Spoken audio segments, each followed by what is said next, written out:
Bonjour, je suis Madame Zinoub Aïthassou, votre prof d'SVT.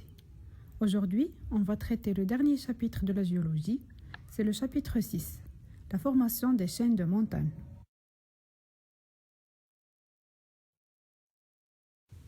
À titre de rappel, on sait très bien que les plaques lithosphériques sont en mouvement permanent et qu'elles sont entourées par des limites qui sont les zones d'expansion où il y a un éloignement des plaques lithosphériques et des zones de subduction où il y a un rapprochement des plaques grâce aux forces tectoniques compressives qui provoquent la formation des chaînes de montagne. La première partie de notre leçon concerne la formation de chaînes de subduction. L'exemple qu'on va traiter, c'est la chaîne des Andes. Premièrement, caractéristiques des chaînes de subduction.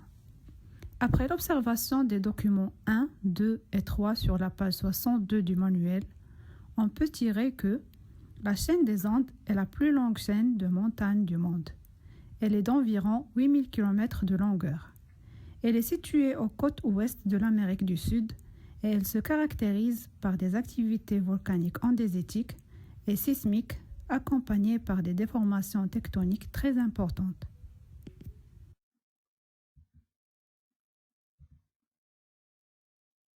Le document 1 à gauche montre la situation géographique de la chaîne des Andes qui est orientée nord-sud tout au long de la côte occidentale de l'Amérique du Sud. Et le deuxième document présente un paysage de la chaîne des Andes.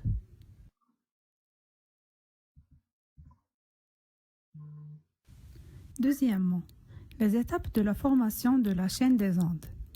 En observant le document 4, page 63 du manuel, on constate que la chaîne des Andes s'est formée au niveau d'une marge active sous l'action de l'enfouissement d'une plaque océanique sous une plaque continentale, comme le montre l'animation.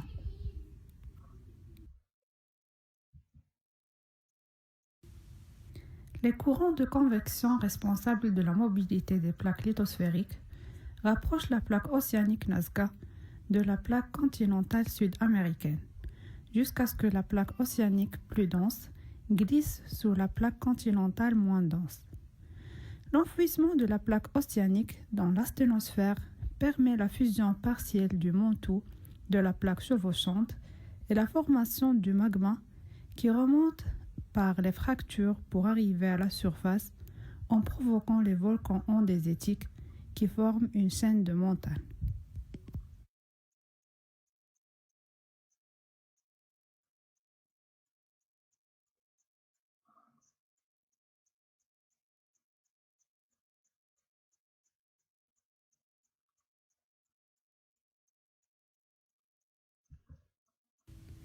Pour les étapes de la formation de la chaîne des Andes, elles se résument comme suit. La plaque océanique Nazca s'enfonce sous la partie continentale de la plaque sud-américaine.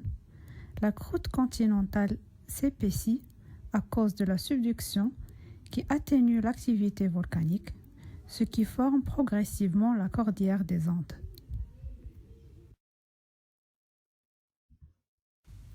Nous terminons la première partie du cours par la réponse aux questions des activités à réaliser, page 63 du manuel, et on se retrouve la séance prochaine pour la correction.